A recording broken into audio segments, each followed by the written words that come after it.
un saludo muy cordial de parte de la Comisión Civil del Poder Judicial en este proceso de implementación de la reforma procesal civil.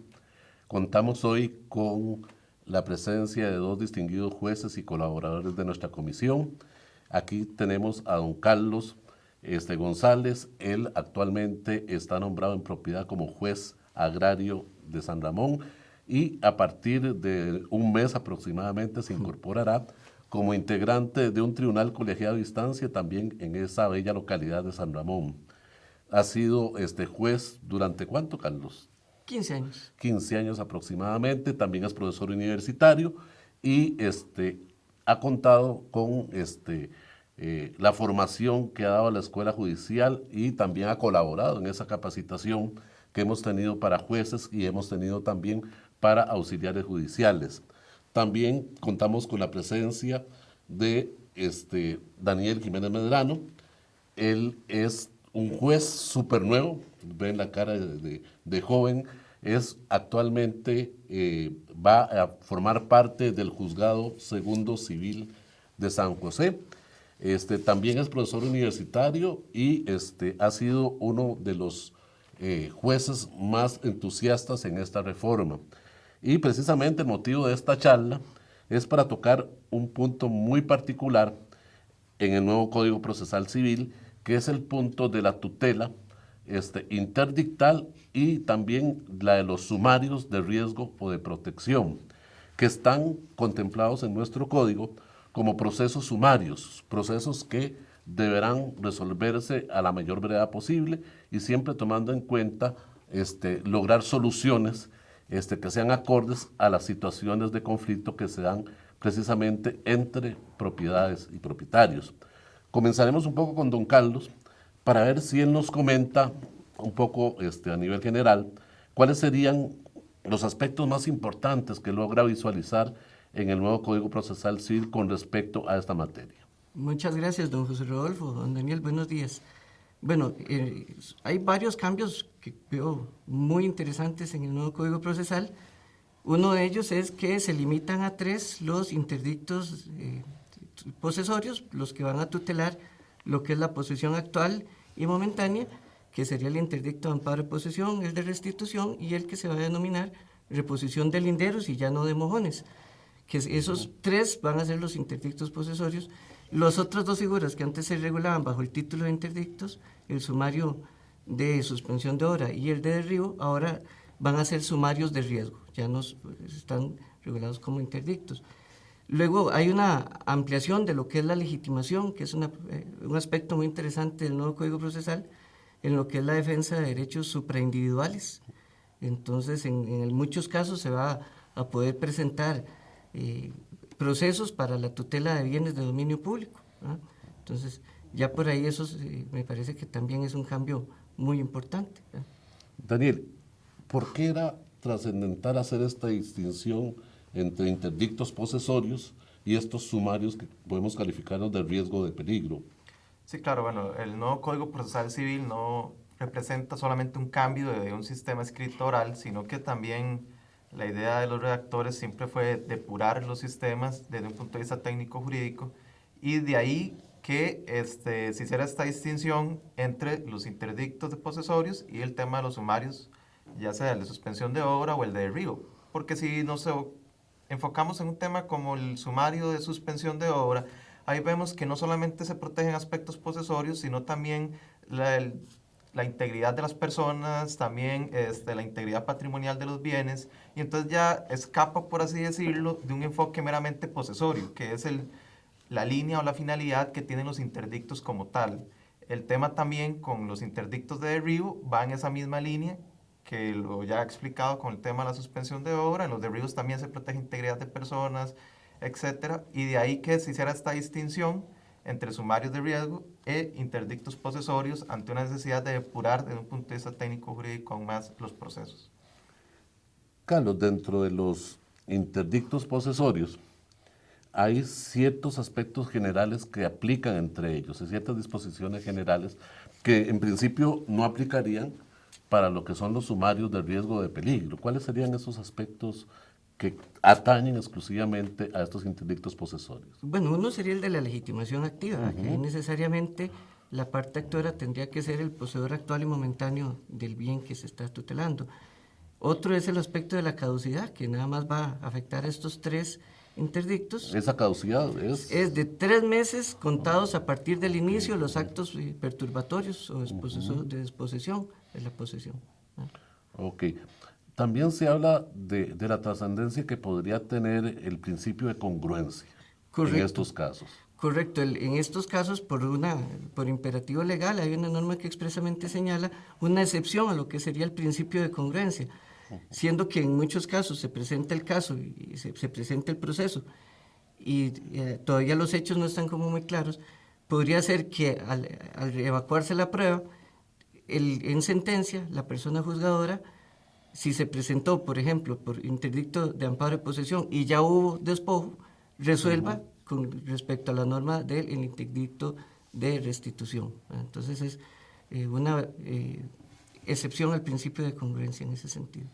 Entonces tenemos que, en cuanto a esos interdictos, tendríamos 3, según lo que nos dijo Carlos: el de amparo de posesión, el de restitución y el de restitución de linderos.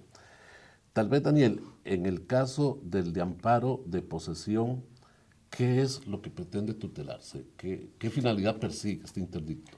Tal vez el interdicto de amparo posesión es importante indicar que es de los que presenta mayores cambios en comparación con nuestra legislación anterior del Código de 1989. El Código 1989 siempre habla de actos perturbatorios tendientes a que se le despojara del bien al poseedor actual y momentáneo. Actualmente, el interdicto de amparo de posesión, si bien es cierto, continúa regulando los actos perturbatorios tendientes al despojo del bien, también regula una nueva figura y que son los actos que limiten el libre goce del bien.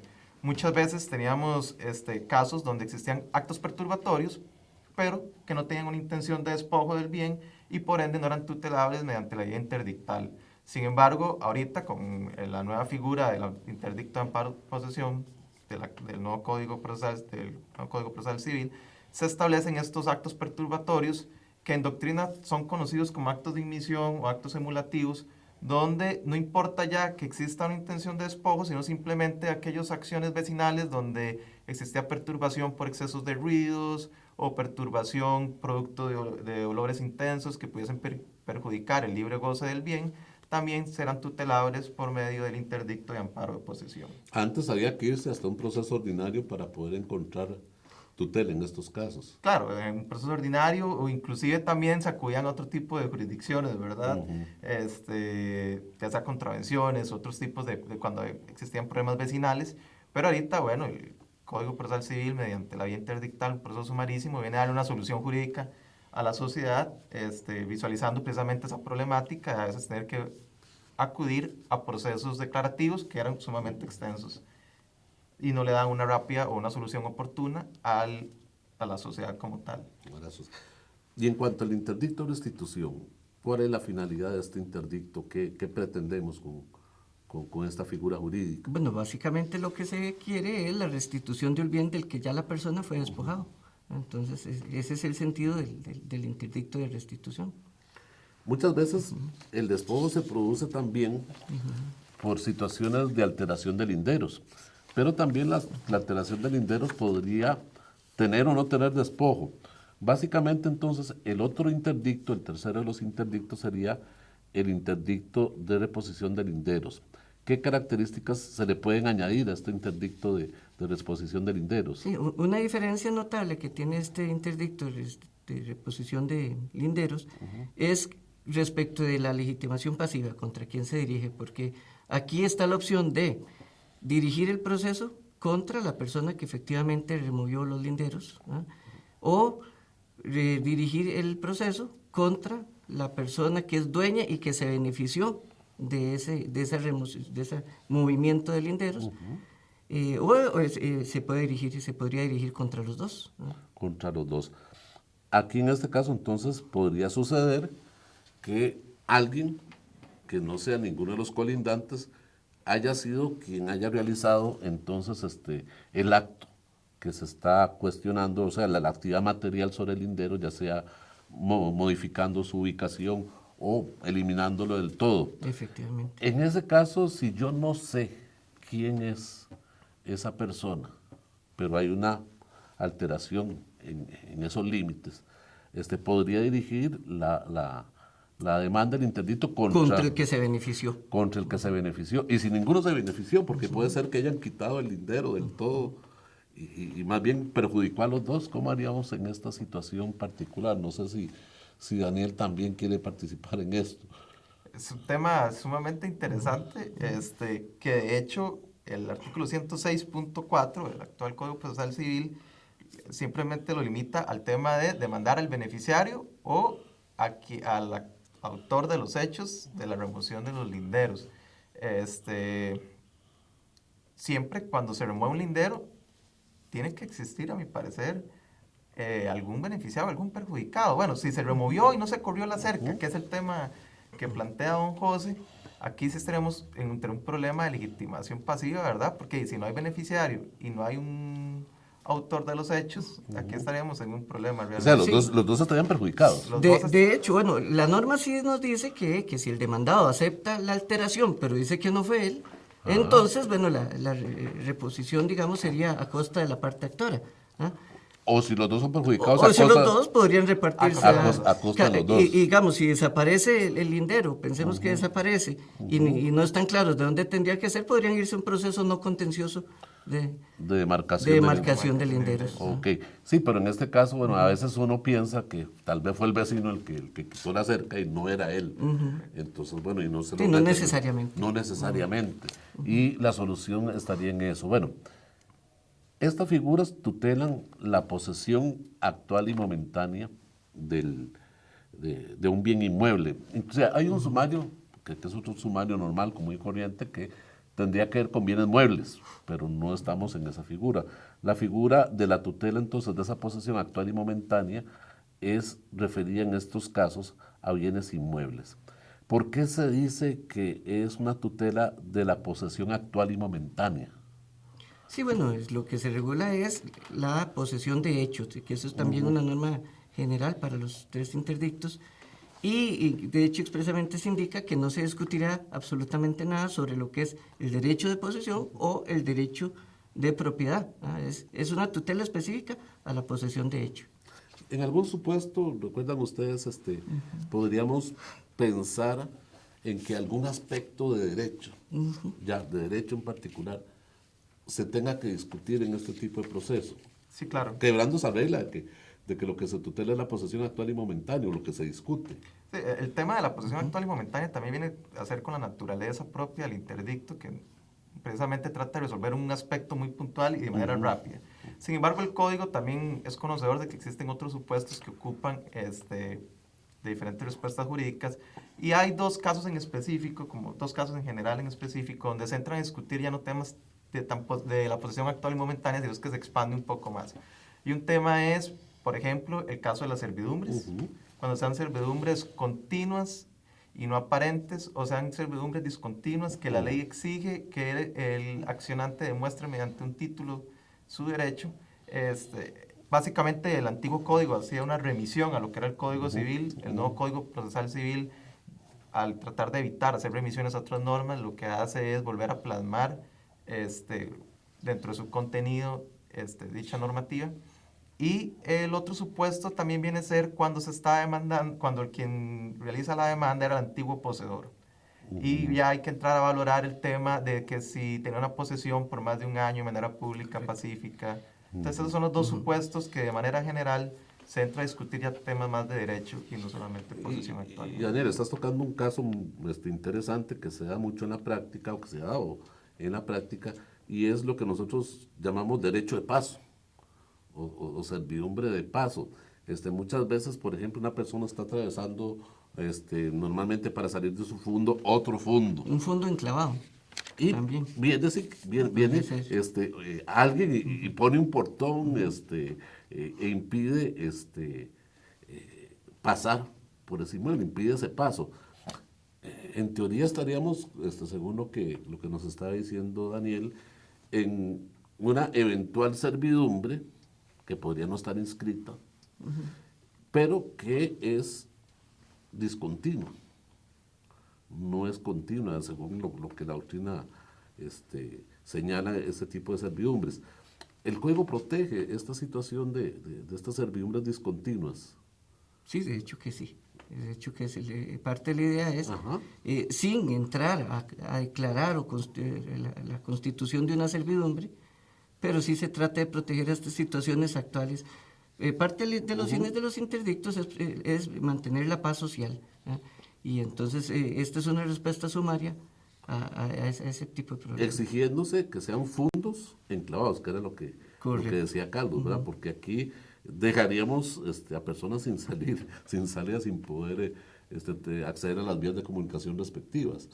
Sobre ese punto, básicamente lo que se hace ahora es reflejar un aspecto que se venía tratando de manera jurisprudencial, ¿verdad? Que el antiguo código no lo regulaba, el tema de fondos enclavados, y vía jurisprudencia los tribunales fueron tratando este tema y interpretaron en razón de la naturaleza de un fondo enclavado, que esa era una excepción a la regla y que en esa servidumbre, si bien es cierto era discontinua, el accionante no iba a ocupar un título que demostrara la constitución de la servidumbre como tal. Entonces lo que hace ahorita el nuevo código es simplemente positivizar ese trato jurisprudencial que se le venía dando a la servidumbre enclavada. Okay. A la par de la servidumbre, entonces tenemos otras dos figuras, o sea, la figura ya no de interdicto, sino tenemos la figura de los sumarios. Sumarios, entonces, de suspensión de obra y de derribo. Bueno, vamos a hablar un poquitito de estos sumarios para después entrar a algunos temas procesales que podamos encontrar por ahí. La suspensión de obra, ¿qué es lo que se busca con este sumario de suspensión de obra? Bueno, lo que se pretende es proteger aquí sí serían los derechos de posesión o de propiedad, o de las personas que transitan por ciertos lugares donde se está iniciando una obra, y que es riesgosa para ellos. ¿Qué podemos entender por obra? Cualquier construcción que se esté efectuando. Ahí el código 107, en el artículo 107.1, donde se regula el tema de la suspensión de obra, indica que cualquier construcción que se esté realizando, de cualquier obra nueva. Construcción, podría ser un movimiento de tierras. Correcto. También que pueda poner en peligro movimiento de tierras, hacer algún tipo de represa en un riachuelo que eventualmente pueda causar. Sí, es una interpretación amplia, ¿verdad? Amplia. Por el tema de los sumarios, y sobre todo como son sumarios de riesgo, ¿verdad? Donde están protegiendo integridad patrimonial e integridad física de las personas, hay que hacer una interpretación amplia. Y aquí también protege derechos. Derechos. Posibles derechos de colindantes o de personas que se vieran afectadas con esa Y que es muy modificación. bueno que José Rodolfo lo recalque, porque las personas están acostumbradas a la vieja terminología interdictal y posiblemente en un proceso intentarían demostrar la posesión actual y momentánea con la vieja idea. Y resulta que aquí tendrían que elaborar un poco más y de una vez presentar las pruebas de sus derechos de posesión o derechos de propiedad. Ya en el interdicto de Río también encontramos un peligro, pero más bien en el sumario de Río tenemos una situación de peligro, pero es diferente a la suspensión de obra. ¿Cuál sería ese peligro en este sumario de Río? Básicamente, bueno, la suspensión de obra es porque básicamente hay un acto que está realizando una persona. Algo nuevo. Algo nuevo. Alguna obra nueva. Algo nuevo, alguna obra. En el derribo ya es algo que ahí está y lo podemos identificar casi con cualquier tema. Bienes inmuebles, cualquier tema de árboles también, cualquier construcción que represente realmente un peligro por su estado actual. Un mal estado. En un mal estado es que se le podría aplicar el sumario de derribo.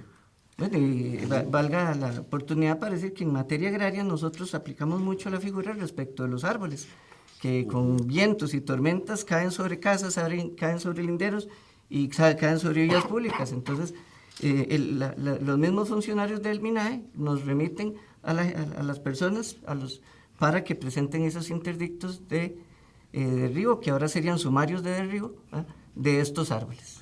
Podrían ser también cartelones de publicidad, vallas de publicidad, podrían ser antenas de telefonía celular, es muy amplio, etcétera. Procesalmente, en estos dos casos de estos dos sumarios, ¿quién es el que tiene la posibilidad de acudir a los órganos jurisdiccionales, lo que llamamos nosotros la legitimación activa? Bueno, muy amplia. Es muy amplio. Conforme al 19 es una legitimación muy amplia. Cualquier persona que vea esa amenaza podría... Que tenga un interés, correcto, un interés legítimo. Que tenga un interés o que pueda sufrir algún riesgo o menoscabo, o que el bien pueda causar también peligro para otras personas, para la comunidad en general. Correcto, no tiene que ser uno que vive ahí, puede ser cualquier persona que transita puede ser por esa cualquier persona que transita por esos lugares. Bueno, veamos algunos aspectos que a ustedes les gustaría tal vez comentarnos de tipo procesal, que no hemos tocado hasta este momento. Empecemos con los interdictos, algunos aspectos, Carlos, que le llaman la atención y sobre los cuales quiere usted poner algún tipo de acento aquí, de puntualización. Bueno, habría que recurrir a las normas generales sobre procesos sumarios, ¿verdad? Recordemos que es muy taxativa la regulación respecto a los sumarios de los procesos que se deben tramitar bajo esta vía. Es muy expedita. En principio, si se cumple con todos los requisitos de la demanda, se le da traslado y la parte demandada tendrá 5 días para contestar y oponer las excepciones, ¿verdad? Tanto las procesales como las materiales. Posteriormente se señalará a una audiencia única, que eso es una de las novedades en el nuevo Código ¿Dónde Procesal. hacemos la audiencia? A ver, ¿qué podemos decir en cuanto al lugar para recabar la prueba? Bueno, aunque la norma específica de interdictos no lo exige como se indicaba en la legislación anterior, sí parece necesario y conveniente efectuar la audiencia en el sitio. Pues sí, en el 41 del mismo Código Procesal Correcto. se da esa posibilidad de que la prueba sea practicada cuando Las circunstancias lo lo requieren en el ameritan. lugar. Y yo creo que en materia interdictal es el caso típico donde lo que se está discutiendo tiene que llevarnos a realizar práctica de la prueba y celebración de audiencia en ese lugar. Por un aspecto de inmediación y también de la conveniencia, que normalmente los mismos testigos son colindantes o vecinos de la zona. Y bueno, para observar ciertos detalles de posesión actual y momentánea que ayuda mucho en ese sentido el reconocimiento judicial. ¿Qué más nos puede añadir, Daniel, en cuanto, tal vez en los sumarios de peligro? En los sumarios de peligro. Sí. Sí, con el tema de los sumarios de peligro, bueno, tener presente que ya no aplica el aspecto de la caducidad, ¿verdad? Que anteriormente estaba regulado para el tema de interdictos. Tampoco aplica el tema de la flexibilidad en el principio de congruencia, ¿verdad? Y ahora se tiene que identificar de manera correcta.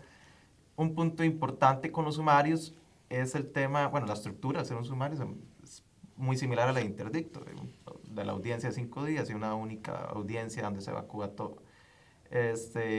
Un punto importante con los sumarios de riesgo es el tema de bienes públicos y cuál sería el órgano competente, ¿verdad?, para conocer este tema, que aplica de igual manera para los interdictos de bienes públicos, donde que existe han la acción llamado popular. interdictos populares. Interdictos Sí. populares, correcto. Entonces, en ese tema sí es necesario entrar a analizar, porque al estar inmerso lo que son bienes públicos, ya podrían darnos una idea de utilizar el Código Procesal Contencioso Administrativo, artículo 2, y que esto realmente sea competencia de lo que son los juzgados contenciosos administrativos y que escapan de la esfera civil, ¿verdad?, de conocimiento Pero civil. pese a eso se regirían por la normativa procesal. Correcto, se regirían por la normativa En este procesal. caso particular.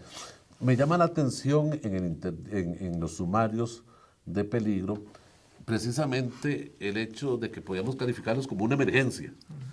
Está pasando algo que está creando un riesgo que si no se actúa rápidamente, eventualmente la situación podría generar en algo más lamentable o consolidar situaciones que sean indeseables. ¿Qué se hace en estos casos para actuar de manera pronta? Bueno, lo primero que yo le sugeriría a las partes litigantes es que expresamente manifiesten, ¿verdad?, la urgencia de hacer el reconocimiento. El reconocimiento. Y hacerse acompañar, si fuera posible, ¿verdad?, dependiendo del tipo de caso, de un técnico o perito, ¿verdad?, para evaluar la gravedad, la amenaza, el riesgo, ¿verdad?, y que sea inmediato. Entonces, por ejemplo, en el sumario de suspensión de obra, la persona juzgadora se presenta en el sitio, inmediatamente dicta medidas de seguridad, ¿verdad?, en tanto continúa el proceso, pero que de alguna manera tiendan a disminuir ese riesgo. Pues, decirle, basta, hasta aquí, no siga. No siga construyendo, o no siga con los pero movimientos de tierra. además, entonces, no solo basta con suspender, porque dejar las cosas, como decía, a medio palo podría ser que cree una situación de más riesgo todavía. Entonces, ahí se tienen que tomar medidas para asegurar. Sí, medidas de aseguramiento. De hecho, en el antiguo código, lo que era conocido como el interdicto de suspensión de obra, ¿verdad? Únicamente la sentencia, si era estimatoria, decía, suspéndase la obra, ¿verdad? Ahora, con este sumario de suspensión de obra, se establece la posibilidad de que en sentencia no únicamente se ordene la suspensión, sino que también se ordene el derribo. Cuando no hay otro. Cuando ya no hay otra solución, digamos, cuando ya representa un peligro evidente, una transgresión al derecho de propiedad que podría ordenarse, entonces, inclusive el derribo, sin ya necesidad de acudir a otra vía o a otro proceso judicial. Y tampoco podemos excluir la opción de medidas cautelares. Correcto. Me pongo ya a pensar en medidas casos cautelares generales, ¿verdad? generales de que se De cesar una actividad. Hay de cesar una actividad, por ejemplo, que el peligro venga de un tajo. Sí, entonces, pero cese la actividad de excavación, etcétera, etcétera. Entonces, se pueden dar las medidas cautelares de manera general, inclusive de manera anticipatoria, como está diciendo Daniel, porque el hecho de derribar puede ser una anticipación de lo que eventualmente se tendría que decretar en sentencia, pero la urgencia nos hace actuar en este momento de manera inmediata, sin tener que esperar. Voy a pensar también en el caso ya del interdicto de restitución o de amparo de servidumbres por derecho de paso, Hay una medida que cautelar podría ser también. una medida cautelar, el permitir, mientras consola la interpretación de la demanda, etcétera, permitir el ingreso temporalmente hasta que se haga la audiencia y se decida en definitiva si procede o no, entonces en este caso el interdicto.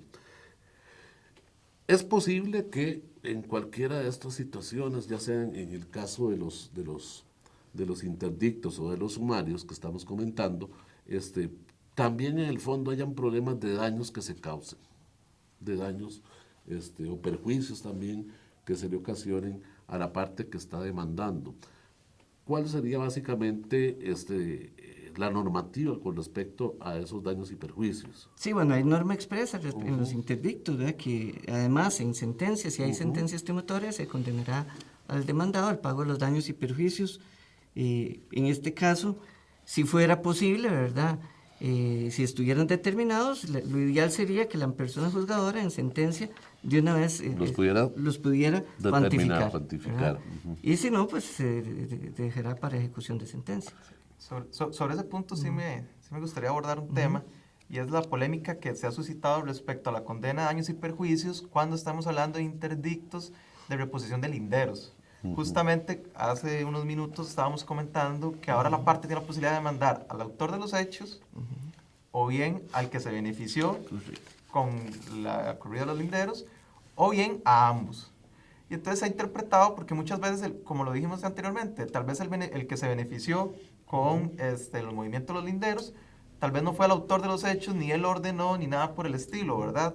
Entonces tal vez sería un error llegar a pensar que habría que condenar de manera automática y habría que entrar a valorar más bien cada caso en concreto, tal vez en un tema específico como reposición de linderos, porque tampoco el código trata de implementar una responsabilidad civil objetiva, porque de hecho el código trata más bien de no regular aspectos sustantivos, sino meramente procesales. Y si uno lo integra con el artículo 106.4, donde le permite al juez, al momento de indicar quién va a ser el encargado de sufragar los costos de la reposición de los linderos, ahí se observa ponderar que ahí se pondera, ¿verdad? Hay una norma que pondera. Entonces, utilizando esa misma interpretación, podríamos usarla para el tema de daños. Habría que ligar la conducta de la parte demandada a una conducta culposa o dolosa, básicamente, para poder decir, bueno, sí, ahora le damos la obligación de tener que resarcir esos daños en concreto. Sí, en este código, y es una norma general para todo el código, se requiere una actitud muy activa de las personas juzgadoras en cuanto a la interpretación, que no sea una interpretación literal, sino que valore este tipo de circunstancias. Bueno, ya nos quedan poquitos minutos, entonces vamos a abordar algunos aspectos ya muy concretos. Entonces, recapitulando un poco en cuanto a la prueba, ¿qué sería importante en este tipo de procesos? Bueno, según el 41 y el principio de libertad probatoria, podría demostrarse los hechos mediante cualquier medio de prueba. Sin embargo, pareciera que en ciertas situaciones es más idónea una prueba que otra. En los interdictos, Posesorios, sí. posesorios, pareciera que la testimonial es una prueba de mucha relevancia. ¿Ah? En los casos en que haya, por supuesto, que demostrar algún tipo de derecho, ya ahí cambia y tendríamos que... Frecuentemente las partes demandadas dicen, no, es que yo quiero un peritaje para determinar que de acuerdo al plano catastrado tal el lindero no era donde estaba, sino que tenía que ir en otro lado. Sí, efectivamente es una confusión frecuente, y entonces ahí hay que delimitar muy bien la cancha y decir, no, esos aspectos de derecho de propiedad tendrán que discutirlos en otro proceso, en la vía declarativa ordinaria. ¿Ah? Porque aquí lo que interesa es la situación actual y momentánea, y no necesariamente el plano catastrado, que además no demuestra ningún La tipo posesión. de derecho ni de posesión ni nada. ¿Ah? Entonces, no sería la prueba más idónea. ¿Ah? Sí, siempre con el tema tal vez de la pericial, ¿verdad? Que la pericial sí es una prueba tal vez prueba reina, digamos, en el tema de los sumarios de riesgo. Exacto. En los En los sumarios de riesgo riesgo, es infundamental. inclusive la norma sí dice, el juez hará el reconocimiento judicial y se podrá hacer acompañar de un perito. Ese podrá casi es Y el deberá. 99% Es casi imperativo, deberá. ¿verdad? Sí, correcto. Con la prueba pericial y por la estructura de una única audiencia, aquí sí hay que tener cuidado y la previsión de que la prueba pericial se admita ya no en la única audiencia, sino de manera previa para poder contar Con los precisamente- 5 días incluso dice el código. ¿Ah? Que Correcto. tiene que Sí, constar de la pero audiencia. en ese punto yo creo que sí tenemos que hacer una distinción cuando nosotros decimos que se deberá ir la persona juzgadora al lugar de los hechos y se dará acompañar Acompañar. de una persona perita, no es para que se practique la prueba pericial con la designación, un informe, poner 5 días antes de la audiencia, etcétera.